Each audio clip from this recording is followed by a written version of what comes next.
What's going on, y'all? Machiavelli Mills TV. So look, y'all, I got to get to this story. Terrence Williams, right? For those of you who watch college basketball, Terrence Williams was a really good player at the University of Louisville, right? Louisville, people say, but it's Louisville, right? The Louisville Cardinals under Rick Pitino. Like, you could see Terrence was either going to be a really good player that could be an all-star one day, or he was going to be a guy that could fizzle out in a couple of years. He fizzled out in a couple of years, right? But he played for a little minute, stuck around, played for the Brooklyn Nets. And after he left the NBA, we seen that the brother got into a lot of fraudulent activity. He masterminded a plan to steal $5 million from the NBA's healthcare plan, right? And so for his role in that, he has been sentenced to 10 years in prison. So here's the situation, because I want to explain it, because I didn't understand what was going on when the news broke about 2 years ago, 2021, when we first heard about this whole situation.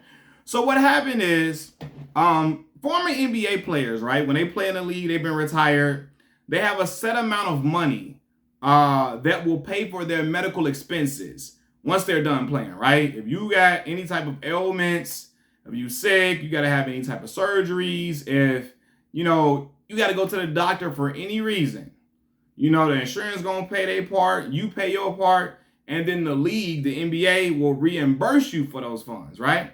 So once you pay that, the NBA say, okay, we give you your money back, right? So what happened is Terrence Williams was getting like fake invoices created from the doctor's office, from the doctors and the dentists. He was getting fake invoices to get the money, right, that he wanted. Because I think they maybe set aside a certain amount, maybe what, 400,000, 300,000 per player, something like that. And therefore, the player, the former player, for their person's wife, for their children, that's who it's for. And so he was getting fake invoices to say, hey, I paid for this, I had something wrong with me, I paid this money, I paid that money, can I get it back? Knowing he didn't have no type of surgeries, nothing was going on with him. He was just getting fake invoices to get the bread out so he can draw all the bread up out of that account, all out of that medical account, whatever. He was trying to draw all of it out. And so after he was able to do that, he's starting to get other former NBA players in on it, right? He was pulling other dudes in and saying, hey, I can get you this setup. You can get you some bread. You can get your money from the the NBA's health and welfare benefit plan, right? You can get you some bread from that. And what y'all got to do is after you get your bread, kick me back a little something. Give me a little bread from that, and then we can go ahead and everything be smooth and gravy. But I can help you get you some income. Just say you got this going on. We can get this invoice done for you.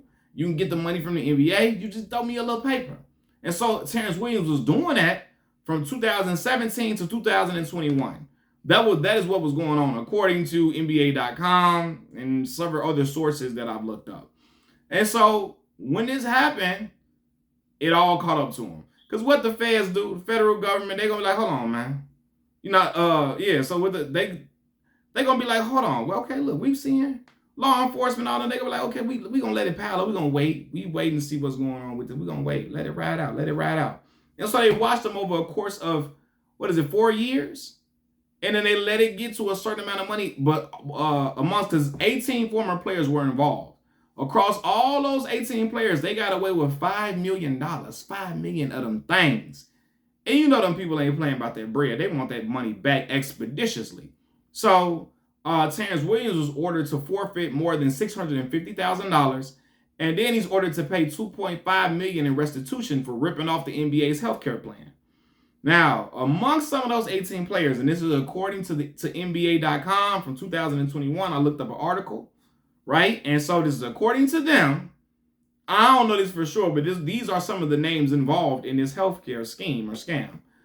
Big Baby Glenn Davis, Melvin Eli from the Chicagoland area, Shannon Brown from the Chicagoland area. He's from Maywood, right? Darius Miles from East St. Louis, Illinois. Anthony Roden, Sebastian Telfair.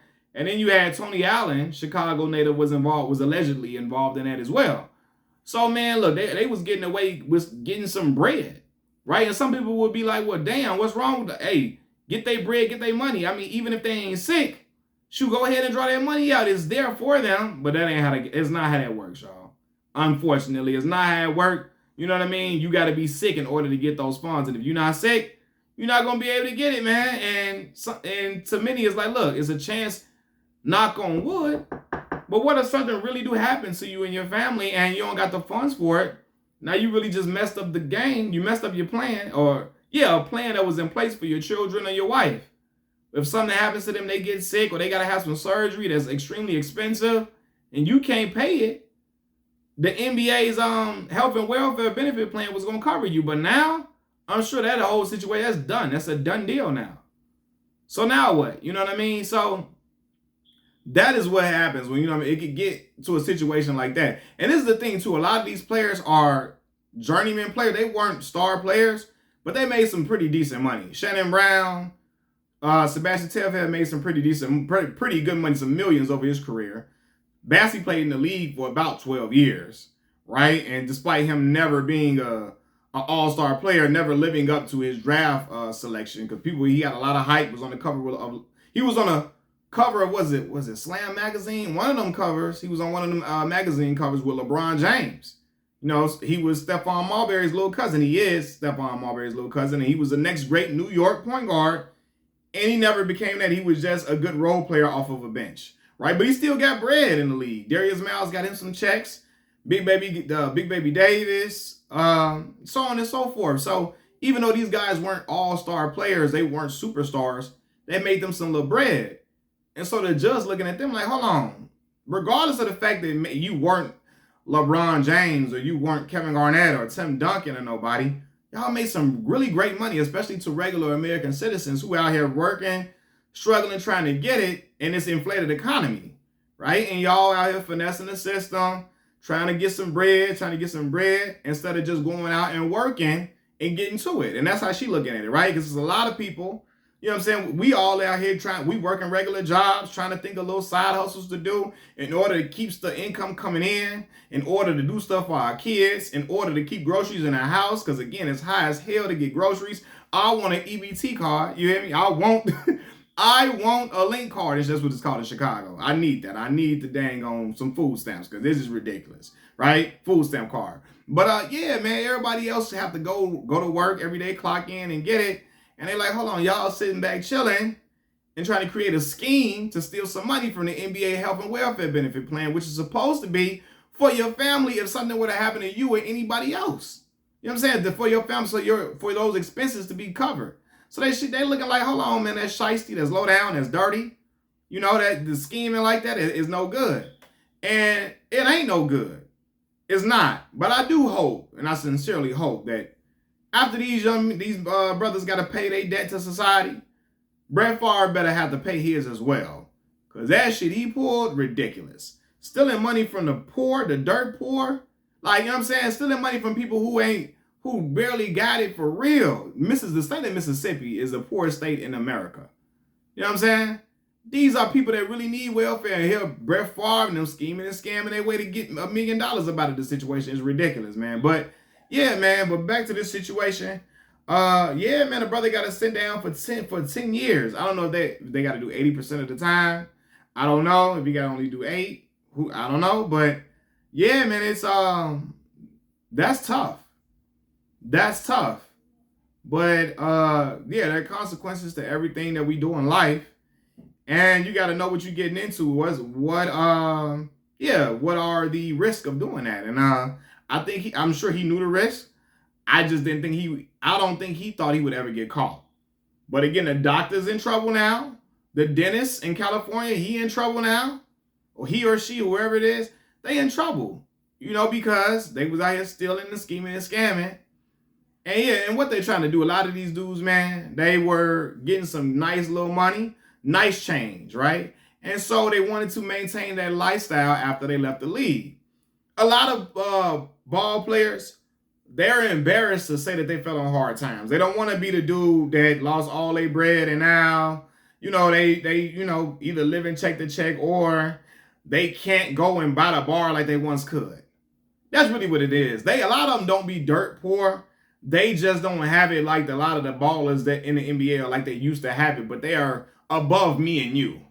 But they don't like the fact that they not where they once was, because it hurts the ego when people see you out and you ain't flossing, you ain't balling like you used to, you ain't driving that car you used to drive, or you had to downsize from a certain spot you was in and go somewhere else. It's embarrassing for them to have to fill that or have to get those questions or get those stares.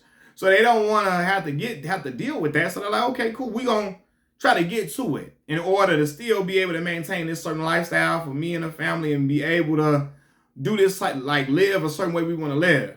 Because they don't want to have to deal with the embarrassment. It's also a connection, man. A lot of black men have problem with identity, I've noticed, once they done playing that sport that they were successful in. They don't know what they want to do. They try to figure out in his career. They fall on a face sometimes just trying to figure out what is going to be my post-playing career. And I think Terrence Williams is a person who struggled with that, trying to figure out what he gonna do next. Terrence Williams has 6 children and struggling with identity. Don't want nobody to know he ain't got it like that, or maybe he don't have. Maybe he did. He just wanted to steal some money, or maybe maybe he didn't have it like he once had it, but he was okay. But he still wanted to be at a certain type of lifestyle, and that caught up with him. But you feel like, hey, I want to do this, I want to do that. You get involved in some stuff that can give you some serious fair time. And that's what he got sentenced with, man. So, hopefully those involved, the parties involved, can grow from this. Hopefully the brother comes out of this situation with a clearer mind, a strong spirit, and better decision making. Because it's crazy. When the story first broke, I didn't know what they were doing per se, how it was going on. But then I got the breakdown and said, oh, this is what they was doing. It's quite crazy. Machiavelli Mills TV, I'm out. Peace.